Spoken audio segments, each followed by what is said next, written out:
Kinilala ni Pangulong Ferdinand Marcos Jr. ang pagkadismaya ng mga Pilipino sa trabaho ng administrasyon. Ito ang naging bungad ng talumpati ni PBBM sa kanyang nakaraang SONA kasunod ng naganap na 2025 midterm elections, kung saan 5 lamang sa kanyang mga inendorso para sa pagkasenador ang nagwagi sa halalan. Malinaw sa akin ang mensahe ng naging resulta ng halalan. Bigo at dismayado ang mga tao sa pamahalaan, lalo na sa mga pangunahing serbisyo. Ang leksyon sa atin ay simple lamang. Kailangan pa natin mas lalong galingan. Kailangan pa natin mas lalong bilisan.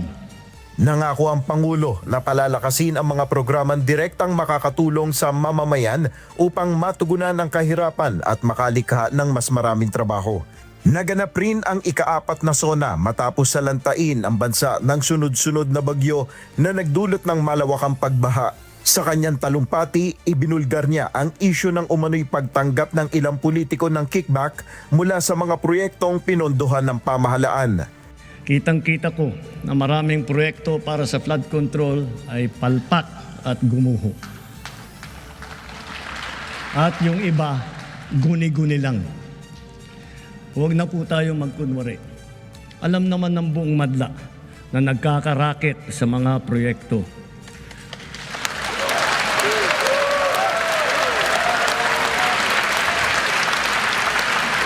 Mga kickback, mga initiative, errata, SOP, for the boys.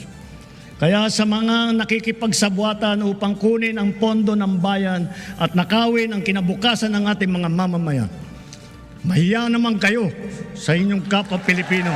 Mahiya naman kayo sa mga kabahayan nating naanod o nalubog sa mga pagbaha. Mahiya naman kayo lalo sa mga anak natin na magmamana sa mga utang na ginawa ninyo nang binulsan nyo lang ang pera. Iniutos niya sa Department of Public Works and Highways na noon ay pinamumunuan ni Secretary Manuel Bonoan na magsumite ng kumpletong listahan ng lahat ng flood control projects. Susuriin niya ang mga proyektong ito upang matiyak kung tunay na naipatupad ang mga ito at ipapalabas sa publiko ang resulta ng pagsusuri. Dito rin nagbanta si Pangulong Marcos ng pagsasampa ng kaso laban sa mga sangkot sa anomalya. Sa mga susunod na buwan, makakasuhan ang lahat ng mga lalabas na may sala mula sa investigasyon, pati na ang mga kasabwat na kontratista sa buong bansa. Kailangan malaman ng taong bayan ang buong katotohanan. Kailangang may managot sa naging matinding pinsala at katiwalian. Ang mga pahayag na ito ng Pangulo ang naging hudyat ng malawakang investigasyon sa flood control projects anomaly. Ilang personalidad, kongresista at senador at ilang miyembro ng gabinete ang nadawit sa issue. Kaya naman sa kanyang ika-5 SONA ngayong araw, muli kaya niyang tatalakayin ang issue ng korupsyon? Abangan ang susunod na kabanata.